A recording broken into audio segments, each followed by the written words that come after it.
Shalom, Bapak Saudara siap diberkati firman Tuhan? Bapak Saudara, saya mau tanya di dalam kehidupan kita sebagai manusia, apa sih sering yang dicari orang? Orang seringkali bekerja keras, bangun pagi-pagi pergi bekerja, dia banyak usaha yang dia jalankan. Apa yang dicari orang Bapak Saudaraku? Yang dicari adalah kekayaan, kehormatan, uang, materi. Betul tidak?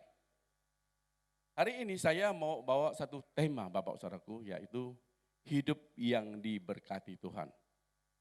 Amin Bapak Ibu. Mau hidup diberkati Tuhan? Hari-hari yang lalu saya berbicara tentang keselamatan setelah di dunia ini kita ada keselamatan dari Tuhan. Saya berbicara ketika kita hidup harus pikul salib, harus tangkal diri. Dan hari ini saya mau berbicara khusus buat jemaat yang saya gembalakan, hidup yang diberkati Tuhan. Amin.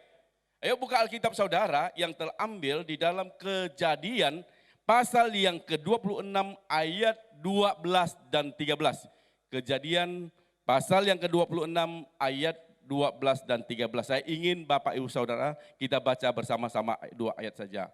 1, 2, 3.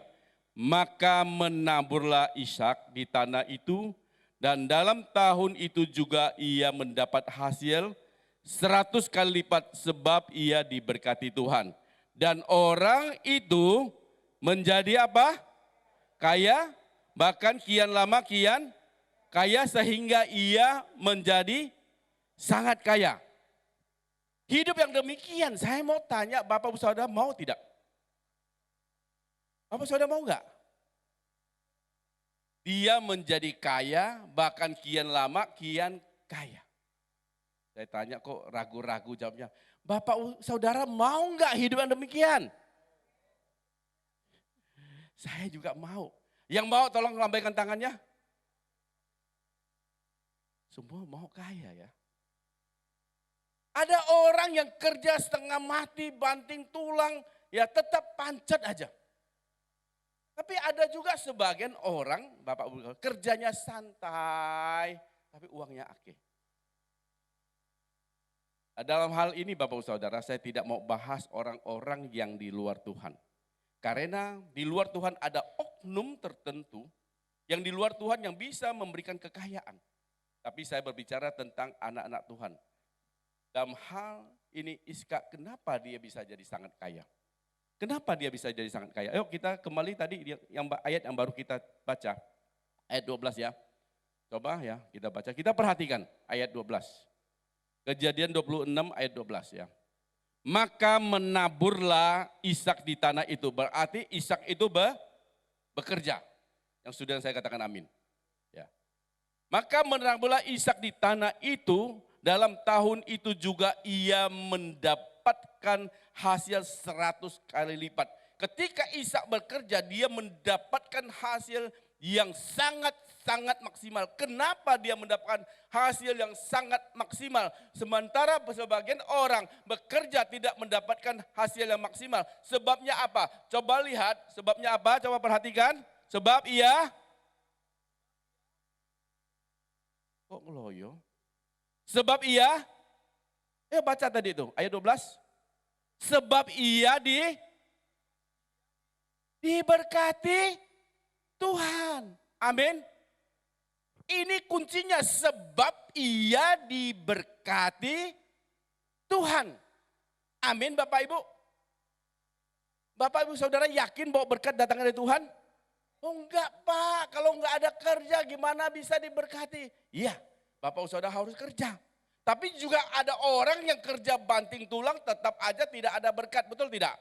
Makanya Amsal 10 ayat 22 katakan, berkat Tuhanlah yang menjadikan kaya, susah payah kita tidak menambahinnya. Kalau saya tanya Bapak Saudara, yakin nggak berkat Tuhan menjadikan kaya? Amin, amin, yakin, amin, amin. Aminnya sampai 3 kali Bapak Saudaraku. Tapi seringkali Bapak Saudara, kita yang yakin bahwa berkat itu datangnya dari Tuhan. Tapi seringkali kita sama saudara sendiri kita seringkali bertengkar soal uang, soal kekayaan, betul tidak? Kalau bapak saudara bertengkar soal uang, soal kekayaan, berarti bapak saudara tidak yakin bahwa berkat itu datangnya dari Tuhan. Saya pernah damaikan 2 saudara kandung bapak saudaraku, berebutan harta. Ketika mereka dari Tiongkok, ya dari Tiongkok, China ya. Pokoknya dari Tiongkok, masih kecil datang di sini karena dia warga negara Tiongkok. Dan adik-adiknya lahir di Indonesia, maka semua asetnya di atas nama adiknya. Ketika perusahaannya sudah besar bapak saudaraku, kakak adik itu berantem bapak saudaraku. Kokonya bilang apa? Sampai mati pun saya tidak akan memaafkan adik saya. Semua saya jeripaya yang dapatkannya, adik saya merebutnya. Dengan emosi dia, sambil gemetar dia berkata kepada saya tidak akan memaafkan dia. Kenapa sampai begitu? Karena dia tidak yakin bahwa segala sesuatu yang dia dapat itu dari Tuhan. Dia yakin bahwa apa yang dia dapat itu datangnya, dia bekerja keras, kemampuan dia yang membuat dia menjadi berhasil. Beda dengan Ishak. Ketika dia menggali sumur bapak saudaraku, berkali-kali dia menggali sumur dan dikatakan di Alkitab airnya membual-bual. Kalau di timur tengah bapak, air itu paling berharga. Karena untuk menghidupkan kambing domba dan ternak ya bapak saudaraku. Betul tidak? Ketika sumur yang digali oleh Ishak bapak saudaraku, direbut oleh orang lain, dia tidak berantem, dia tidak ribut, dia pindah, dia gali lagi. Bapak saudara bisa jadikan PR di Kejadian 22 ayat 18 sampai 22, Bapak saudara nanti bisa baca. Ishak tidak berebut kekayaan, tidak berebut berkat Tuhan. Karena dia yakin bahwa berkat itu datangnya daripada Tuhan. Katakan kanan kiri saudara bahwa berkat itu datangnya dari Tuhan. Yang nggak ngomong nggak yakin. Yuk sekali lagi. Yuk katakan kanan kiri saudara. Berkat itu datangnya dari Tuhan. Mau hidup diberkati? Kalau berkat ada amin yang kencang semua bapak saudaraku. Kalau suruh pikul salib, sangkal diri. Nggak ada yang amin bapak saudaraku. Mau hidup diberkati? Ya lihat ya kita bagaimana kuncinya hidup kita diberkati Tuhan. Kejadian 26 ayat 8. Yuk kita sama-sama baca. Kejadian 26 ayat 8. 1, 2, 3. Setelah berapa lama ia ada di sana, pada suatu kali menjenguklah Abimelek, raja orang Filistin itu dari jendela. Maka dilihatnya Ishak sedang apa? Sedang apa? Bercumbu-cumbuan dengan siapa? Ribka itu siapanya? Istrinya. Bapak-bapak yang bawa istri mana? Enggak ada yang berani angkat tangannya. Yang bapak-bapak yang bawa istri mana? Awas ya yang angkat tangan, sekarang ayo cium istrinya. Wow, mau langsung dicium, ada yang mau langsung dicium. Ini goyon bapak saudaraku ya. Ibu-ibu, yang suaminya ada di samping mana? Ayo katakan suami kepada suaminya, ayo cium aku dong Pak, ayo.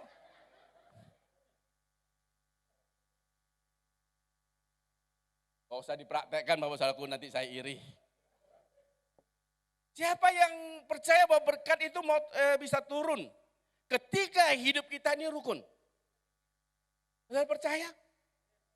Kalau dalam rumah tangga Bapak Ibu Saudara seringkali ribut, berantem, tukaran terus. Saya percaya berkat Tuhan tuh gak bisa turun Bapak Saudaraku. Walaupun engkau kerja banting tulang, engkau banyak ide, engkau kerja apapun. Kalau ribut terus, tukaran terus, berkat Tuhan itu tidak mungkin turun atas rumah tanggamu. Engkau lihat Ishak. Dia sangat harmonis di dalam rumah tangga. Dalam rumah tangga ada persoalan gak? Halo? Yang sudah berumah tangga ada persoalan gak? Bukan ada. Banyak. Bukan banyak, banyak. Betul tidak? Banyak. Soal uang bisa jadi masalah tidak dalam rumah tangga? Soal anak bisa jadi masalah tidak? Soal pembantu bisa jadi masalah enggak? Bisa. Soal sepele bisa jadi masalah. Itu seringkali membuat rumah tangga kita tidak akur. Soal anak juga bisa jadi masalah. Tapi Bapak Ibu Saudara, kalau orang yang bisa tetap berukun dalam rumah tangga, dia bisa menjaga hatinya Bapak Ibu Saudaraku, yang tetap hidup rukun. Saya percaya berkat Tuhan itu tinggal tunggu waktu. Amin. Bukan saya yang katakan, tapi firman Tuhan katakan, orang yang hidup rukun, rumah tangganya pasti diberkati Tuhan. Kita lihat di Mazmur 133 ayat 1 sampai 3. Mazmur 133, alangkah baiknya dan indahnya apabila saudara-saudara diam bersama dengan apa? Rukun, seperti minyak yang baik di atas kepala meleleh ke janggut dan meleleh ke janggut Harun dan ke leher jubahnya. Seperti embun gunung, Hermon perhatikan, seperti embun gunung Hermon yang turun ke gunung-gunung Sion, sebab kesanalah Tuhan apa? Ngapain Tuhan? Dia Tuhan memerintahkan berkat loh. Bayangkan kalau kita hidup rukun ya, bukan dari hasil usaha kita bekerja keras harus. Tapi yang memberkati kita itu Tuhan yang memerintahkan berkat ketika kita rukun di dalam rumah tangga kita. Amin. Kehidupan untuk selama-lamanya. Amin Bapak Ibu. Saya sangat rindu Bapak Saudaraku, jemaat yang saya gembalakan rumah tangganya rukun. Hubungan yang baik antara suami istri, antara orang tua dan anak, antara menantu dan mertua, mertua dan menantu. Amin. Jangan seperti ada singa betina di satu rumah yang sama Bapak Saudaraku. Saling ribut aja antara menantu dan mertua. Seringkali Bapak Saudaraku, kalau kita tidak memahami firman Tuhan, itu sangat bahaya. Karena orang tua lama ya yang sudah bertahun-tahun merasa punya pengalaman, dia selalu ingin mengatur rumah tangga anaknya. Ya, anak muda yang baru menikah Bapak Saudaraku, dia punya pola berpikir yang berbeda. Makanya firman Tuhan itu tidak pernah kadaluarsa. Ya. Firman Tuhan berkata, seorang laki-laki itu akan meninggalkan ayahnya dan ibunya dan bersatu dengan istrinya. Artinya ketika seorang laki-laki sudah menikah, dia akan membentuk rumah tangganya sendiri. Dia punya kewajiban sendiri, dia punya tanggung jawab sendiri, dia bisa ngatur sendiri. Orang tua itu harus bijaksana, hanya bisa memberikan saran dan nasihat dan tidak bisa mengintervensi dalam rumah tangga anak-anaknya. Amin. Hai orang tua, ada orang tua di sini? Harus bijaksana loh Bapak Saudaraku. Kalau orang tua tidak bijaksana, apalagi dia merasa dia kaya, dia bisa mengintervensi keluarga anaknya. Ini sangat berbahaya Bapak Saudaraku dalam rumah tangga. Itu membuat kacau balau. Anak itu harus kita nasihatin, anak kita harus kita kasih tahu. Tapi kita tidak boleh memaksa kehendak kita. Amin. Demikian juga menantu ya. Harus menghormati orang tua kita. Ya. Orang tua suami kita, orang tua istri kita itu sama dengan orang tua kita sendiri. Ketika kita menikah, kita adalah satu tubuh, kita harus mencintai orang tua kita. Baik dari pihak suami maupun dari pihak istri. Amin. Mau hidup diberkati Tuhan? Ayo, harus hidup rukun di dalam rumah tangga. Aminnya kok loyo. Kau yakin gak? Yang kedua, bagaimana kita hidup itu diberkati? Kita kembali di Kejadian pasal yang ke-26 ayat yang ke-24. Ayo kita sama-sama baca. Kejadian 26 ayat 24. Lalu pada malam itu Tuhan menampakkan diri kepadanya serta berfirman, Akulah Allahmu, Akulah Allah ayahmu Abraham, janganlah takut sebab aku menyertai engkau. Aku akan memberkati engkau dan membuat banyak keturunanmu karena siapa? Karena siapa? Karena Abraham ayahnya daripada Iska hambaku itu. Garis bawah aku akan memberkati engkau dan membuat banyak keturunan karena siapa? Karena Abraham, hambaku itu. Banyak orang tua, Bapak Saudaraku, banting tulang kerja keras untuk anak-anaknya. Betul tidak? Betul tidak? Mempersiapkan anaknya dengan baik. Secara materi dia memberkati anak-anaknya. Tapi ketika anaknya jadi dewasa, ketika anaknya menjadi besar, Bapak Saudaraku, justru anaknya tidak dapat apa-apa. Ya. Materi yang mungkin orang tua kumpulkan banyak di masa mudanya akan habis, Bapak Saudaraku.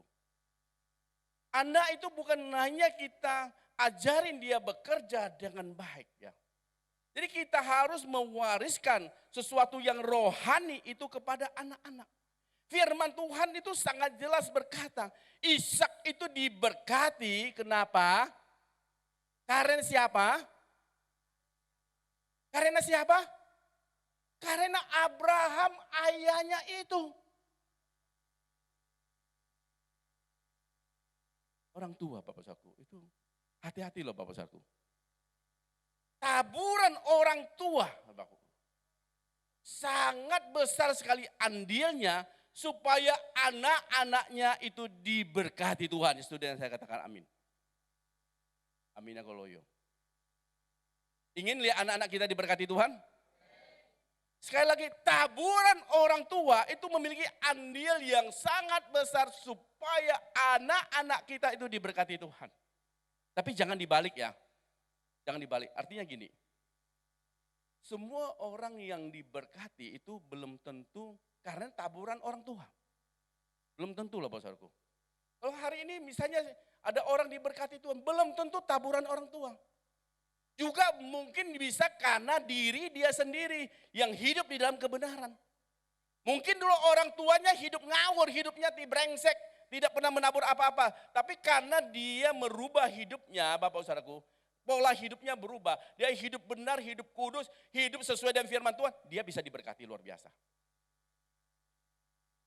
Tapi yang saya mau sampaikan kepada Bapak Ibu Saudara, sebagai orang tua, kalau engkau tidak pernah menabur apa-apa untuk orang lain, untuk sesuatu yang baik kepada orang lain, tidak pernah melakukan hal yang rohani Bapak Saudaraku, saya khawatir Bapak Saudaraku, berkat anak-anakmu terhalang karena oleh engkau. Kok enggak berani amin Bapak Saudaraku? Mau hidup diberkati? Mau anak-anak kita sukses? Amin Bapak Ibu. Jadi orang tua Bapak Saudaraku harus menjadi contoh dan teladan bagi anak-anak kita. Abraham Bapak Saudaraku. Lewat ketaatannya kepada Tuhan. Lewat imannya yang sangat besar. Walaupun dia tidak lihat apa-apa. Ketika dia di Ur-Kasdim Bapak Saudaraku. Ya, Tuhan menyuruh dia keluar dari Ur-Kasdim untuk meninggalkan sanak familinya Bapak Saudaraku.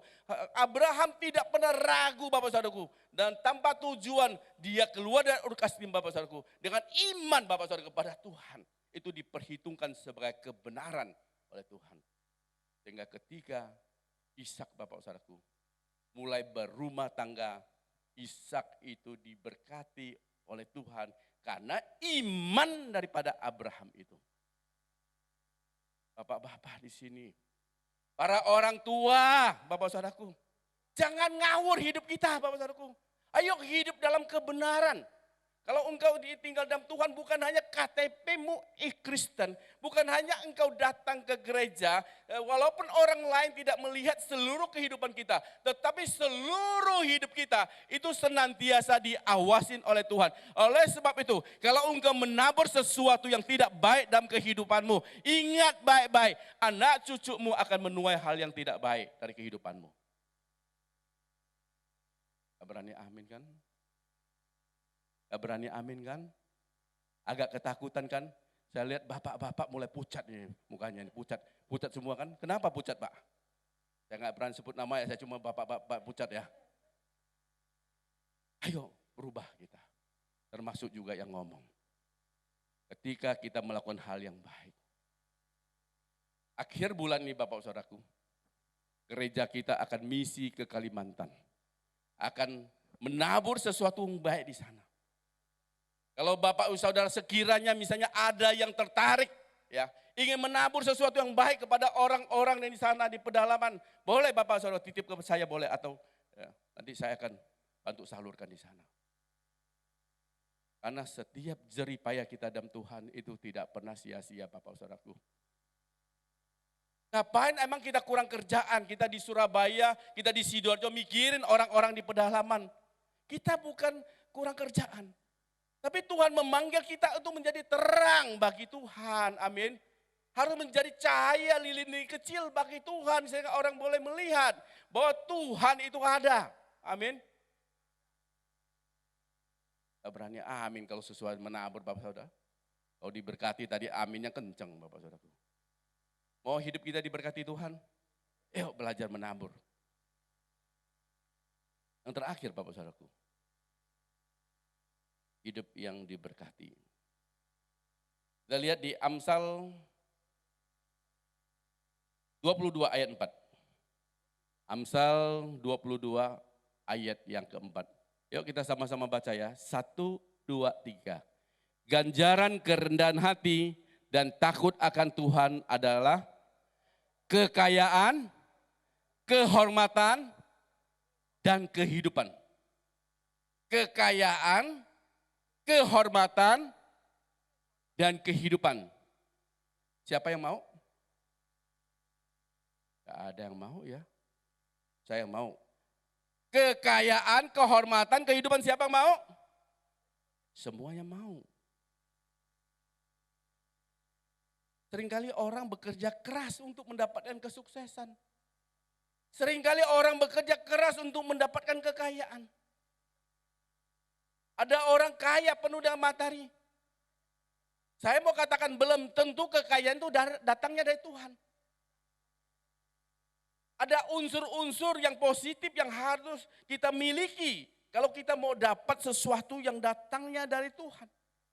Dikatakan ganjaran, kerendahan hati dan takut akan Tuhan adalah kekayaan, kehormatan, dan kehidupan. Kalau kita mau dapatkan kekayaan yang benar-benar yang datang dari Tuhan, kalau kita mau dapatkan kesuksesan, kehormatan, kehidupan yang benar-benar datang dari Tuhan, ada hal-hal yang harus kita perhatikan supaya Bapak Saudaraku benar-benar apa yang kita dapat itu memang datangnya dari Tuhan. Bukan dari oknum lain yang datang itu memperkaya diri kita. Bukan Bapak Saudaraku. Apa yang harus kita miliki? Yaitu kerendahan hati. Kalau orang yang sombong Bapak Saudaraku, wah dia sombongkan dirinya Bapak Saudaraku. Saya mau katakan bahwa kekayaannya belum tentu datangnya dari Tuhan. Kalau orang yang kekayaan, kehormatan, kehidupan datang dari Tuhan, dia pasti rendah hati, dia akan berkata, apa yang saya peroleh itu bukan karena kehebatan saya, karena semata-mata Tuhan ini memberkati saya, karena semua kemurahan Tuhan, Tuhan berkenan akan hidup saya, sehingga saya diberkati Tuhan. Amin. Dia tidak busungkan dada dan jalannya beda, tahu nggak siapa saya? Dia lupa dengan siapa dirinya sendiri. Betul tidak? Biasanya orang demikian akan bangga dengan harta bendanya, kekayaannya, apa yang dia miliki. Dia akan bangga sekali Bapak Saudaraku apa yang dia miliki. Karena apa? Semua yang dapat, yang datangnya itu bukan datangnya dari Tuhan. Dengan kemampuan diri sendiri atau dari oknum lain yang dia dapatkan dari oknum yang lain. Kita harus memiliki kerendahan hati Bapak Saudaraku. Surat Yakobus pasal keempat ayat 6 sampai 10. Saya pelan-pelan bacakan ayat ini sangat penting Bapak Saudaraku ya. Tetapi kasih karunia yang dianugerahkannya kepada kita lebih besar daripada itu. Karena itu katanya Allah menentang orang yang sombong, yang congkak tetapi mengasihi orang yang rendah hati.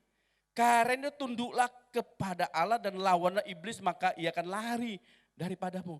Bapak Ibu Saudara, ketika ada kesombongan dalam diri kita, Bapak Saudara, ingin memperlihatkan kehebatan kita, Bapak Saudaraku, kita harus lawan loh Bapak Saudaraku. Karena itu bukan datang dari iblis. Kalau kita sekali bangga akan diri kita, kita ini harus lawan loh Bapak Saudaraku. Supaya kita bisa tunduk kepada Allah. Supaya kita bisa mendekat kepada Allah. Ayat 8. Mendekatlah kepada Allah, dia akan mendekat kepadamu. Tahirkanlah tanganmu hai orang-orang berdosa dan sucikanlah hatimu. Hai kamu yang mendua hati, sadarlah kemalanganmu, berduka citalah dan merataplah, hendaklah tertawamu kamu ganti dengan ratap dan sukacitamu dengan duka cita. Rendahkanlah dirimu di hadapan Allah. Bapak Saudara baca, ia akan meninggikan kamu. Orang yang mendapat berkat dari Tuhan, kekayaan dari Tuhan, kehormatan dari Tuhan, dia mutlak, dia harus merendahkan dirinya di hadapan Allah. Supaya Allah itu meninggikan dia. Amin Bapak Ibu.